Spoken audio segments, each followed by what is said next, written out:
situations where there's a main, you might even call main computation, like in a sentence, there's a structure, there's a subject, there's a verb, there's an object, whatever, right? But while you're computing what the sentence means, you might, for example, keep track of who's talking, who have we talked about, what are we talking about, so that later on you can, for example, interpret a pronoun.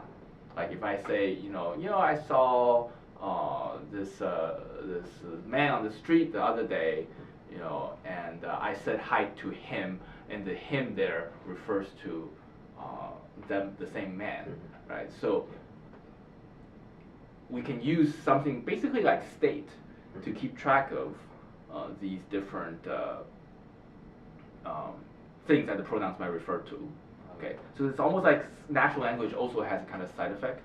Oh. And there are different kinds of side effects, like asking a question could be a side effect, using a pronoun could be a side effect. What else? Emphasizing part of what I say could be a side effect. So anyway, so I guess for me it's rewarding because some people like linguists and computer scientists, philosophers talk to each other more nowadays. Oh, okay. Yeah, and I have a little bit to do with that, and that's nice to watch. Oh. Yeah. Yeah, that was my last question. All right, thank you. Great. Yeah, that's a good question. Russell, you got any more? Yeah. Got it covered.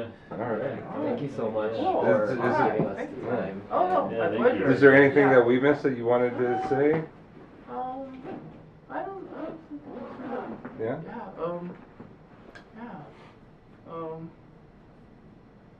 I guess I worry. Well, this is not something you miss, but just like a way to understand what I've said is just, I usually I appreciate things that people take for granted. I try to anyway. Like there are these jobs. It could be programs or actual physical, like human jobs, where it's like you only notice that there's someone doing the job until it's broken. Like garbage collection is a good example, where if someone's collecting garbage, like I don't notice who collects the garbage on this campus, who sweeps the leaves off the paths in Dunn Woods, right? But when it doesn't happen, then you start to complain, right? You only notice when it's not done well, or plumbing, these kind of jobs. So often we take something for granted when it works well, but then when we actually need to build it, when we actually maintain it, then we realize, oh gosh, this is really hard. So human language is kind of like that, right? Because we use it so often. Like I was telling someone that one of my linguist friends, he went to college and he was studying linguistics, and his roommate studies computer science, and so his roommate comes to him and like they're talking about what they're going to major in. So he says, I'm going to major in linguistics probably, and his roommate says, well, why do you major in linguistics? And that's so useless. I study computer science because people use computers every day.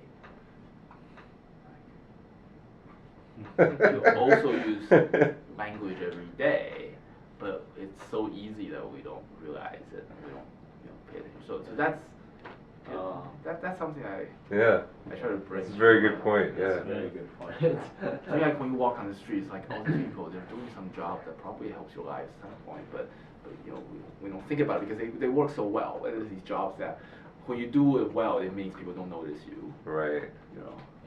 So it's like that. So those are good jobs. Sweet. Thank you so much. Oh.